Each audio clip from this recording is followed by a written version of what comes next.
Hi friends, ಇವತ್ತು ಇನ್ನೊಂದು ಹೊಸ ಫಾಲ್ಸ್ನ ಎಕ್ಸ್ಪ್ಲೋರ್ ಮಾಡಕ್ಕೆ ಹೋಗ್ತಿದ್ದೀವಿ. ನೆನ್ನೆ ಕರ್ಕೊಂಡೋಗಿ 5 ಕಿಲೋಮೀಟ್ರು ಒಂದು ಸೈಡ್ಗೆ ನಮ್ಗೆ ಸುಸ್ತು ಮಾಡಿಸ್ಬಿಟ್ಟಿದ್ದಾನೆ. ಇವತ್ತು ಯಾವ ಫಾಲ್ಸ್ ಕರ್ಕೊಂಡು ಹೋಗ್ತಿರೋದು? ಇವತ್ತು ಜಲ್ವಾನೆ ವಾಟರ್ ಫಾಲ್ಸ್ ಅಂತ, ಅದೇ ಮಹಾರಾಷ್ಟ್ರ ಬಾರ್ಡರ್ ಇದೆ. ಓಕೆ, ನೋಡೋಣ. ಏನೋ 20-25 ಕಿಲೋಮೀಟರ್ ಅಂತ ಹೇಳ್ತಾರಂತೆ. 25 ಕಿಲೋಮೀಟರ್ ಅಂತೆ. ನೋಡೋಣ, ಲೈಟ್ಸ್ ಕರ್ಕೊಂಡು ಹೋಗ್ತಾರಂತೆ. ನೋಡೋಣ ಎಷ್ಟು ಕಷ್ಟ ಆಗುತ್ತೋ ಈಸಿ ಆಗುತ್ತೋ ಹೇಳ್ತೀವಿ. ಬೆಳಗ್ಗೆನೆ ಎದ್ದು ಹಗ್ಗ ಗಿಗ್ಗ ಎಲ್ಲ ತಗೊಂಡು ಹತ್ತಕ್ಕೆ ಸ್ಟಾರ್ಟ್ ಮಾಡ್ದೋ. ಟ್ರಕ್ ಮಾತ್ರ ಭಯಂಕರವಾಗಿದೆ, ಅಷ್ಟು ಈಸಿ ಅಲ್ವೇ ಅಲ್ಲ. 24 ಕಿಲೋಮೀಟ್ರು ನಾವೇ ಜಾಗ ಮಾಡ್ಕೋಬೇಕು. ಒಂದು ಸಲ ವ್ಯೂ ಇದೆ, ನೋಡ್ಕೊಬನ್ನಿ.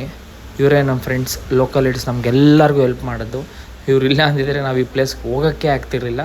ಅಸಾಧ್ಯದ ಮಾತು, ಲೋಕಲ್ ಇಲ್ಲ ಅಂತ ಆಗ್ತಾನೇ ಇರಲಿಲ್ಲ ನಮಗೆ. ವ್ಯೂ ಮಾತ್ರ ಸಖತ್ತಾಗಿದೆ. ಲೈಫ್ ಟೈಮಲ್ಲಿ ಒಂದು ಸಲ ಹೋಗಬೇಕು, ಬಟ್ ಲೋಕಲ್ ಲೀಡ್ಸ್ ಹೆಲ್ಪ್ ಬೇಕೇ ಬೇಕು, ಇಲ್ಲಾಂದ್ರೆ ಆಗೋದೇ ಇಲ್ಲ.